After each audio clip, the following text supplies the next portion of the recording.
Colegul Oprișan, te rog. Povestea e în felul următor. Da. Acum câțiva ani băieții ăștia de la Regal Sport s-au apucat și au făcut o școală de fotbal. Așa. Nu mai existau multe altele. Și Da. au spus, domnule, noi vrem să construim ușurel, chiar o academie în adevăratul sens al cuvântului. O academie de fotbal. Așa. Bun. Peste câțiva anișori au construit academia, au adus copii să dezvoltăm fotbalul, bun. Azi, domnule, o să vină cei de la... Și începuseră să se audă prin România, domnule, au venit AC Milan la unii, Chelsea la alții, dar nu era nimic serios. Și oamenii au zis, domnule, noi aducem pe Atletico Madrid aici. Așa. Băi, nene, Atletico ăia așa sau vin doi piedicați? Nu, nene, Atletico Madrid cu tare. Acum, în vară, ca să nu mai pierdem vremea, au venit cei de la Atletico Madrid în frunte cu președintele Enrico Cerezo. Adică, putai, au semnat actele. Așa? Și în România a apărut Academia de Fotbal Atletico Madrid. Perfect. Pe cine ne adus? Bun. Din partea celor de la Atletico Madrid, adică cu siglă, frumos, cu training, cu tot, fost mare antrenor la ei, antrenorul lui Prodan, cel care l-a descoperit pe Prodan, că Prodan știți că a jucat la Atletico Madrid, că tu ești și el pe fotbal. Da. Da? Deci, directorul Academiei de acolo, Don Carlos Sanchez Aguiar, și împreună cu Juliaro, care este preparatorul fizic la ei, să ne spună ce și cum. Ia aplauze, vă rog.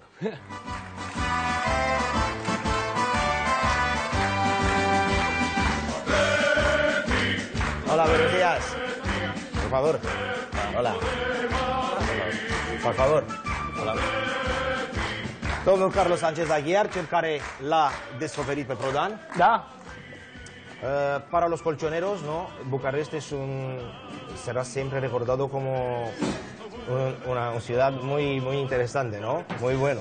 Sí, por un lado fue una de nuestras conquistas en Europa, sí. Y por otro lado, bueno, pues tuvimos el motivo de venir a por un jugador que a un entrenador nuestro, a Radomir Antic, le gustaba mucho, que era Daniel Prodan. Am spus că Bucureștiul pentru cei de la Atletico Madrid va fi tot timpul recepționat de către fanii lui Atletico pentru faptul că este un oraș interesant și dumneavoastră a spus da, pentru că am câștigat în primul rând aici Cupa UEFA, da? Așa, și pentru faptul că am venit după Daniel Prodan, cel care a jucat la Atletico. Eu am fost pe stadion cu Puberu, cap de stâncă. Nu trebuie să traduci asta, doar că eu am primit echipamentul de la Bilbao. Și l-am întrebat pe Puberu, pe unde intră Atletico Madrid, pe unde intră Athletic Bilbao? En aquel final fue con traje de Bilbao, pero en la grada de Atleti. Și când am ajuns la stadion, am intrat exact în galeria celor de la Atletico Madrid. Ca să vezi Puberu ce cunoștințe are despre poziționarea Națională Arena. Că era să mă fugărească pe acolo 40.000 de spanioli nervoși. Vamos a hablar un poquito de Academia de Fútbol de Atlético. Concretamente, ¿qué representa? ¿Qué significa? Bueno, nuestra academia es una forma quizá especial de entender el fútbol y es algo que el Atlético de Madrid tiene intención de exportar, en principio, no solamente en Europa, sino en todas partes, en cualquier parte del mundo. Ahora estamos en Bucarest, nuestro primer encuentro con la Escuela de Fútbol Regal Sport, que ha querido tener este acuerdo con nosotros y nos hemos desplazado hasta Bucarest para traer nuestro método, nuestra metodología, explicarla a los entrenadores de la Escuela de Regal y en ese proceso estamos. Adică nu că să mai traduci ca să înțelegem și noi, că mie vine să iau o chitară să cânt istoria de un amor. Atletico Madrid are o filozofie, da? Vrea să facă academii pe tot teritoriul, în toată lumea, nu numai aici în Europa, și a ales Bucureștiul să vină să lucreze cu cei de la Regal pentru a le arăta filozofia celor de la Atletico Madrid. Adică nu numai să joci fotbal, să crești copii, tot ceea ce înseamnă filozofia asta de a crește copilul de mic până la ajunge fotbalist. Am înțeles. Ce trebuie să mănânce un fotbalist? Întreabă și tu pe preparatorul fizic. Da. Adică tot hamon ca noi sau... Que nosotros comemos mucho jamón. ¿Es muy bueno para un futbolista? Depende de la dosis. Depinde de la cantidad. Depinde de cantitate. Păi mâncăm puțin, că e scump. Que cuesta mucho y por eso comemos poco. Lo que queremos saber es que cómo has encontrado aquí el Regal, ¿no? Desde el punto de vista de Atlético de Madrid, en el sentido de que Atlético es un club muy grande, ¿no? Que ha llegado aquí en Rumanía, donde encontró una escuela de fútbol. Așa, ce ai zis? Cei de la Atletico au venit aici, o echipă mare, da, și au găsit o școală de fotbal. Așa. Și cum încearcă să o transforme sau cum o ajută? Am înțeles. Se traduci mai des, că bunica așa și acum în fața televizorului am crezut că am mutat pe sclava Izaura. ¿Cómo puedes ayudar Bueno, Regal Sport es una academia joven, tiene 3 años de funcionamiento. Că Regal are doar 3 ani de... Y para para ser tan joven tiene una gran calidad por lo que hemos visto. Dar cu toate că este foarte tânără academia, are... Ellos han querido dar un paso más y han querido hacer esta alianza con Atlético de Madrid para seguir el mismo método, lo cual demuestra que es una academia inquieta, que quieren mejorar y seguramente van a dar un paso importante de calidad. Au fost bucuroși că cei de la Regal au cerut să facă această prietenie, că s-au împrietenit, pentru că prin asta au arătat că oamenii de acolo vor să facă ceea ce și-au propus. Adică dacă rămâneau doar cu o școală de fotbal, era școală de fotbal. Dar așa au ajuns la cei de la Atletico, care vor să-i ajute. De vorbit vorbim, da, să vedem și ce se întâmplă de adevăratelea. Colegul Dani se ocupă de micii fotbaliști. Visul lui să aibă o academie de gen. Ori de fotbal, ori cu motoare, ori ceva să-i pună pe copii să facă sport. Din echipa selecționată, din lotul restrâns, am chemat și niște copii de la școală. Vin însoțiți de Evelina Popa, marketing manager la Regal Sport. Poftiți!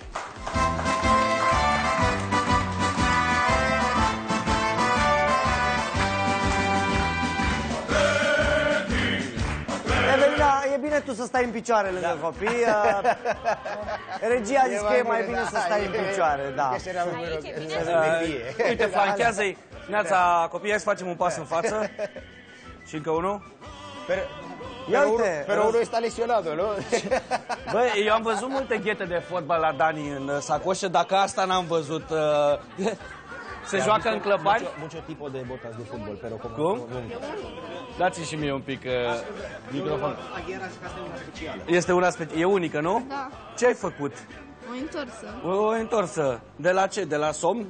Nu. De la fotbal. Eu să știi că adorm seara, la ora 9 sunt în pat cel târziu, în viață de sportiv, și tot așa, cum mă trezesc, nu știu ce visez noaptea, dar mă trezesc cu ligamentele încrucișate de 2 ori. Da, tot așa și eu. Dar ești bine, îți revii, nu? Da, îmi revin. Câți ani ai tu? 12. 12 ani. De la ce vârstă faci fotbal? De la 7. De la 7 ani. Pe ce post? Mijlocaș central. Adică de brain. Da. Păi și acum? Păi și acum nu mai pot. Pauză. Păi acum fundaș, nu? Nu. Da. Cam așa era și Cămătarul pe vremuri, nu? Cam așa avea Tibia și Cămătarul. Pe vremuri. Numele, că nu mi l-ai spus. Luca Florică. Salut! Salut! Tu ești? Babao Matei, Ce poziție? Ce post? fundaș central. Fundaș central. Păi după serviți multă carne. Ăștia fundașii... Ce vârstă ai? 13 ani. 13 ani. Și fotbal faci de la? 6 ani. De la 6 ani. E o vârstă... Cât fragedă. Fragedă e sigur, dar e bună pentru a începe. Faci alte sporturi în afară de fotbal? Nu. Nu. Asta îți ocupă tot timpul? Da. De câte ori pe săptămână la De antrenament? 4 ori. De 4 ori? Da. O dată pe zi, nu de 2 ori ca O dată, da. cei mari. Bună ziua. Mi se pare că este lotul Suediei pe aici. Tu ai văzut Naționala României de fotbal? Da. Ai văzut vreun blond? Nu mi-aduc aminte. Erau vreo 2-3 așa, din când în când. Cine era blond, domnul Oprișan, în națională? Răducioiu. Florin Radu Răducioiu, Țânțarul cu blond. Micetară. Și Și Ilie Balaș. Și Ilie. Bă, tu aduci un pic ca Ilie Baleș. Ce echipă de fotbal îți place de afară, nu de aici? Atletico Madrid. Atletico Madrid, pe ce era să zici acum? Mi-ai spus cum te cheamă? Luca. Luca? Te cheamă Luca și câți ani ai? 11. 11 ani. Tot de la 6 ani? Nu, de la 5 ani jumate. Am înțeles. Atacant, nu? Da. Păi da, nu m-am prins. Micuțe, așa. Aveți ce faci cu fundașii? Uite cât e omul de lângă Mai tine. când îl văd mi se face frică. Nu? Da, îi dai rușine din când în când? E, nu așa când e rău cu mine. Mă bate. Te bate? Da. În ce sens? Păi mai îmi trage un șut în fund. Așa. Nu e chiar. Bine, nici șahiși nu sunt. Ca băieți. Salut! Salut! Cum te cheamă? Enache Alexandru. Alexandru, ce post? Fundaș? Nu, mijlocaș dreapta. Mijlocaș dreapta. Am înțeles. Bă, ți-a dat mustața? Puțin. Fiindcă ți-am mijit mustața. Am înțeles. De la ce ani? De la câți ani? 6 ani? 6 ani. De la 6 ani. Pe ce post jucați? Atacant. Am față. Nu știu ce să zic, să ții microfonul mai sus. Am înțeles. Tu te ocupi de De partea de marketing. de marketing. A clubului. Da. A clubului Regal Sport. Interesant. Cunoști fotbal? Adică Cât trebuie. cât trebuie? Colegul Oprișan, avem o întrebare? O întrebare? Te-am luat prin surprindere? pierdut puțin. Da? Câți jucători sunt pe terenul de fotbal? La o echipă. 11? Da, mai curaj așa, da, deci știe. Lasă, mamă, că ne ocupăm cu... Ai un echipă de fotbal. Câți copii aveți la Academie? În momentul acesta avem înscriși 250 de copii. 250 de copii, o grămadă de serii, o grămadă de lucruri de spus. Care e capacitatea maximă, v-ați gândit? Păi noi ne dorim până anul viitor să dublăm numărul, să ajungem la 500. Acum, La 500 până anul viitor. Da, păi gândiți-vă că Academia a fost fondată în iunie și s-au înscris 150 de copii. Până la anul, eu cred că 250 de copii. Până la anul, cred că o să reușim performanța asta. Deja au pus ochii cei de la Atletico pe puștii noștri? Sigur că da, sunt 2 copii, dar rămâne de văzut. Sunt 2 copii deja sunt în teste sau doar așa? Sunt luați în vizor, să zic Sunt așa. luați în vizor. De ce mi-ați aruncat astea, domnule? Colegul Dani, veniți, domnule, să mă ajutați, că nu, nici măcar la, după cum vedeți, nici măcar la interviu nu mă pricep. Eu sunt pe nutriție, Răzvane, stau lângă frigider și mă minunez de câte lucruri știi despre fotbal. Iar dacă cu adevărat un jucător din România, de aici de la Academie, poate să ajungă la Atletico Madrid. De verdad, podemos ver de nuevo un jugador rumano de aquí, de Academia de Fútbol en Atlético de Madrid. Esa esperanza tenemos. Yo creo que material hay, hemos visto que se trabaja bien, se apuesta por dar un salto de calidad y vamos a estar muy pendientes de nuestra escuela en Rumanía, por supuesto, para ver qué jugador puede despuntar y puede venir con nosotros. Spus că din ceea ce a văzut dumnealui există calitate și există posibilitatea ca peste ani unul dintre acești copii să ajungă precum Daniel Prodan. Acum vorbesc ca spaniolii, Daniel Prodan. Daniel Prodan să ajungă la Atlético Madrid. ¿Cuál fue el mejor jugador de la historia del Atlético? Hay muchos símbolos, pero yo apuesto por un delantero que teníamos que se llamaba José Eulogio Gárate. Sí, Gárate. Muy buen jugador. Y nuestro presidente honorífico, Adelardo, que es el símbolo atlético ahora mismo. Am întrebat care crede dumnealui că este cel mai mare jucător din istorie și mi-a spus că Gárate.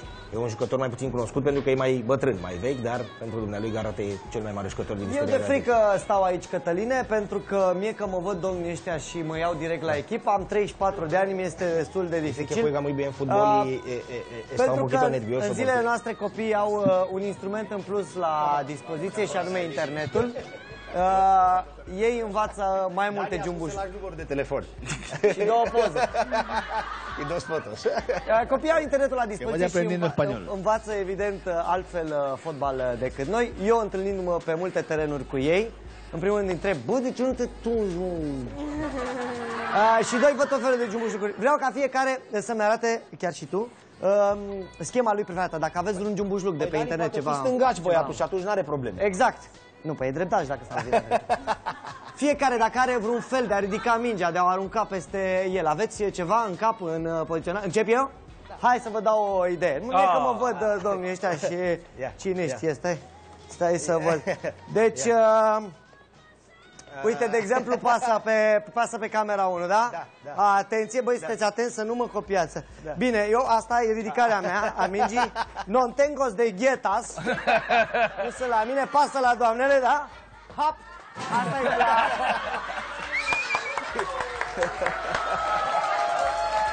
Îmi cer scuze. Vă rog, rămâi tu ultimul. Fundașule, te rog, trebuie să ai o metodă de a ridica mingea, ceva, un dribbling al tău, ceva, semnătura ta. Zi-mă semnătura lui. Da, atenție. Asta e semnătura lui, foarte bine, poftiți. Să mă vezi pe mine. Atacantule, treci în față, dacă ai nevoie de noi, dacă ai ceva, semnătura ta. Nu ai, tu ești doar pe goluri? Hai, ridică mingea într-un fel. Aruncă cumva. Ceva, o picurică. Asta e, bravo. N-avem ghete, mă, la oamenii nu înțeleg. Te pune regizorul să dai în minge, el nu știe că trebuie să vii. Maestre, ai ceva, vreo minge, vreo semnătura ta? Nici tu? Un stop pe... Bine, Evelina, care este schema ta preferată la fotbal? Vreo formă de a ridica... Sunt convins că ai 2-3 ale tale. Pase dai? Vrei, sigur, hai. Te rog, hai, vină cu mingea la mine până luăm pauză publicitară. Hai, lovește-mă. Perfect, lovește numai cu șpițul. Le mulțumim tare mult invitațiilor noștri și mai ales copiilor de la școala intitulată generic Academia de Fotbal Atletico Madrid. Luăm scurtă pauză, ne vedem după. Eu deja aduc 2 poze și asta e. Hai!